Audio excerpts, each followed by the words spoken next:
posted 5 times yesterday. That's a lot of freaking news.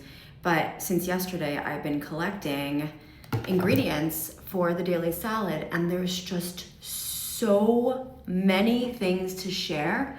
I thought I would try to just speak it to you instead of going through every single screenshot, because, I mean, girls gotta go to work and there's just too much to talk about. So first of all, 59 countries have gotten together to apparently apply pressure to Hamas to disarm. That is what Trump announced. That is this peace board that is coming together. We will see if that actually happens. The second thing that happened is Jared Kushner announced this quote-unquote vision for new Gaza.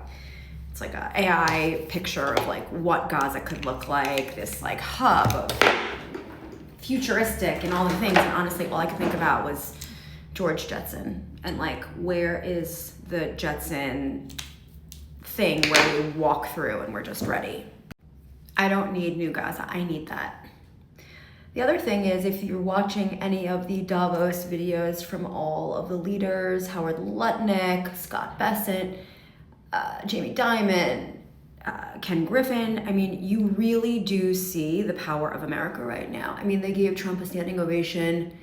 It's really, really like American pride, not just America First pride, but how America is motivating Europe to actually put Europe first. The Daily Pen, that's the University of Pennsylvania newspaper, came out with another tidbit about Josh Shapiro's memoir and the Kamala Harris team interview process. And they asked him if he would like to take back some of his comments about the pro-Palestinian protests on campus and the encampments. And he said absolutely not. In other anti-Semitic news, by now you all know that Miss Rachel had another little incident yesterday about liking an anti-Semitic comment. You know what's really interesting?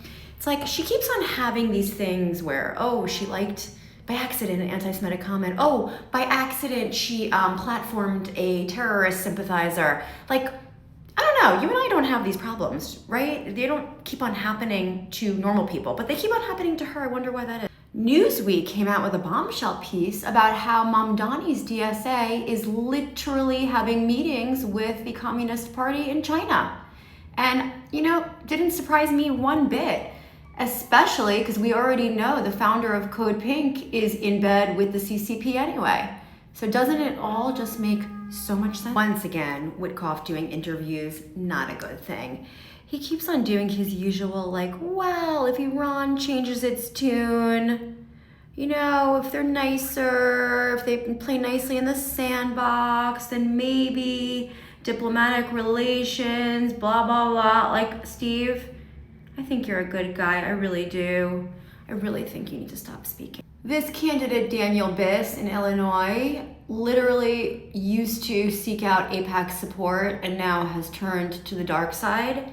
And anti-Israel is clearly a political marketing strategy, and it's just pathetic. It's so pathetic that these politicians don't have the backbone to just actually have values and stand on their own. I mean, minus John Fetterman, Richie Torres, and I guess Josh Shapiro, minus the $5 million donation grant to that mosque.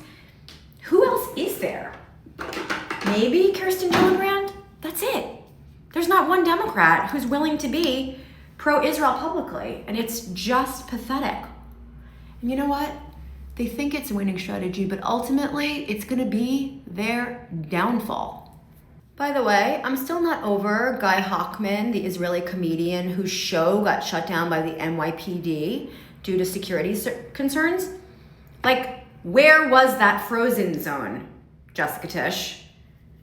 They haven't said a word. We need to stay on top of that one. That is a huge precedent that needs to not continue. Okay, unless you tell me differently, this is not a good way to do this because I forgot the most important news and I should have led with it. Mahmoud Khalil is being deported, which I did share yesterday on my feed in defense of me, but I just want to say, Mahmoud, I hear Algeria is really nice this time of year. And ending on a high note, because I do need to get out of here, there is a new Jewish magazine called Aura.